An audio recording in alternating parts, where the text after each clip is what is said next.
Hi guys, welcome back to our E3 coverage here on Access. Today I'm joined by David. Nice to meet you. Today we're talking Homefront and the Revolution. Now, 4 years after the original Homefront, what is the current situation? So, as you mentioned, we're 4 years past the original Homefront, so the year's 2029, and the KPA are in full control of the United States, and Homefront the Revolution is set in Philadelphia, so the KPA are in complete control, and they've named Philadelphia as their capital city of the occupied United States. It's really symbolic of how dominant they are that they've named, the birthplace of US independence as their capital city. So this is the premise and the backdrop for Homefront the Revolution. And so is that one of the main reasons you chose Philadelphia as the setting for Homefront? Story-wise, and what else does that city offer you from a gameplay standpoint? I mean, obviously it's really relevant because it's the birthplace of independence. It's got several kind of independence-related locations like Independence Hall. It was the signing of the Declaration. It houses the Liberty Bell, so you'll visit some of these locations as part of the story. And also it's kind of relevant because what better city to ignite the revolution than the birthplace of US independence. So if the resistance is going to form anywhere in the United States, it really makes sense that it forms within Philadelphia. So there's kind of several interesting reasons, that we wanted to kind of choose Philadelphia. Now, in the demo we saw a heavy emphasis on guerrilla warfare. So we're not going to be charging in there in tanks, guns blazing. You've really got to kind of think about how you go in and how you fight. Why was that approach to combat so important for you?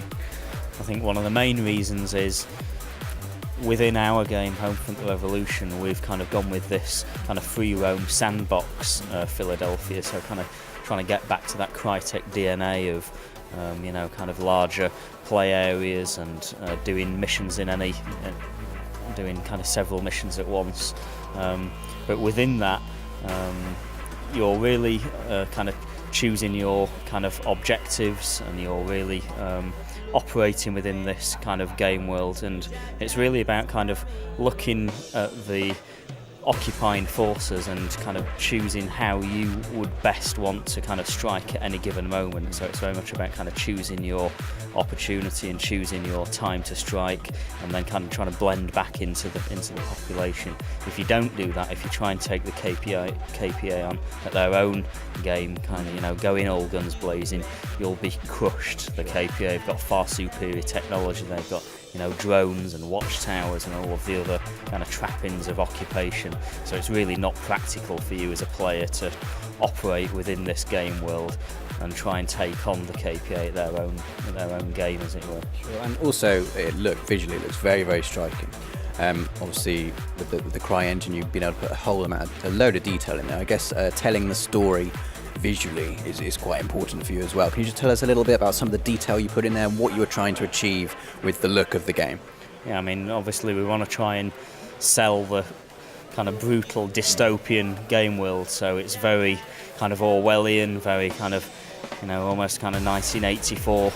And as you mentioned, we've got a fantastic art team that put a huge amount of detail and attention to detail, a huge amount of kind of research, and it's very much about kind of taking Philadelphia and taking the architecture of Philadelphia and then kind of breaking it down, as it were. It's the kind of ruined Philadelphia, but with all of the KPA infrastructure kind of built, augmented on top of it.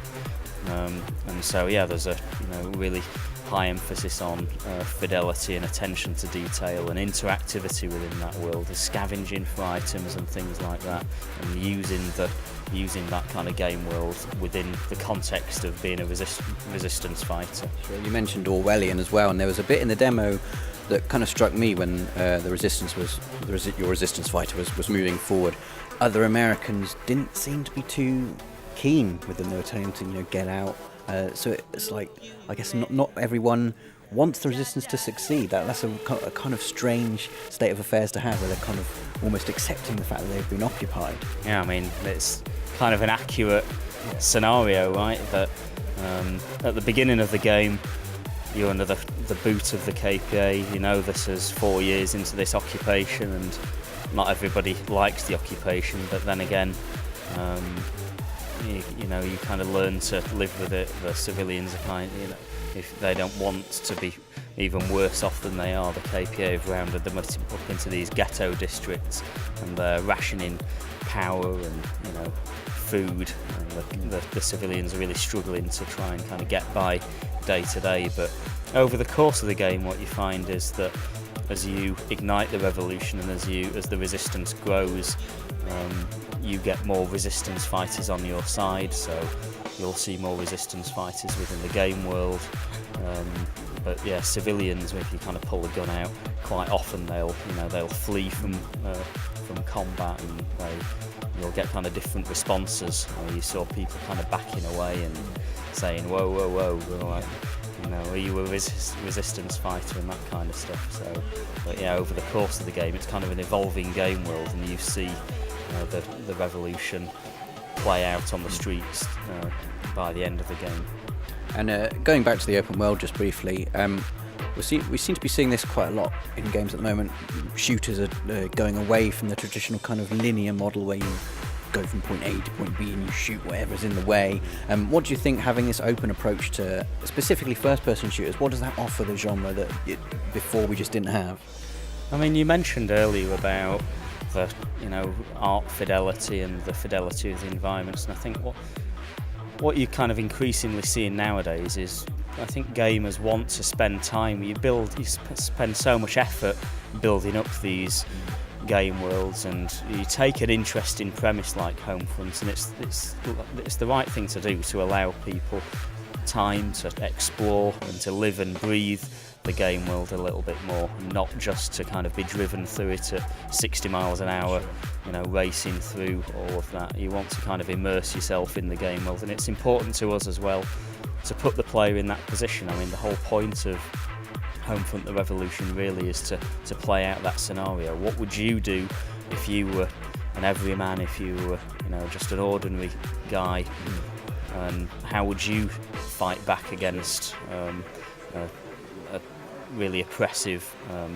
occupying force? And so it's really important to try and give players the time and the freedom to play out that scenario. And also what I found really interesting was the weapon customization, where there was no menu, you didn't have to go through loads of layers, and kind of just looked at the gun, looked at the weapon, and stuff popped up, and I just thought that was really cool. Yeah, I mean, that's kind of all tied in with your guerrilla toolkit and scavenging for these items and getting new kind of blueprints and combining ingredients in different ways to craft improvised explosive devices and customize your approach. It's really about kind of, again, existing in this free roam Philadelphia, looking at objectives, and it's really up to you to decide how you want to tackle them at any given moment. So you mentioned it's kind of quite a seamless interface, and that's very much kind of what we want to do, where you kind of look at an objective and you customise your approach depending on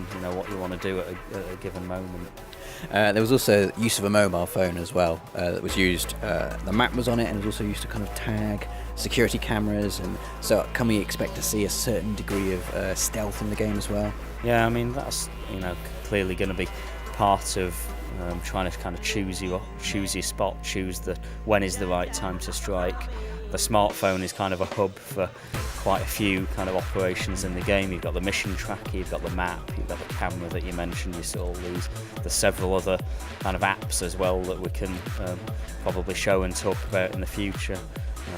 But yeah, it's a stolen Korean smartphone. Okay. Other civilians aren't allowed smartphones. So yeah, this is something that is kind of unique to the Resistance, and you're really using that smartphone to try and subvert KPA technology. Later on in the game, you'll be able to hack into drones and hack into security systems and things like that. Early on in the game, it's very much about just the nuts and bolts of maybe bricking CCTV cameras and throwing bottles at things and smashing things, breaking open padlocks, rather than the kind of the high-tech solutions to problems. Fantastic. Well, David, thank you so much for talking to us. The game's looking amazing. That is Homefront: The Revolution. If you want to see more videos from E3, we've got absolutely loads on our channel. Don't forget to subscribe, and we'll see you again very soon.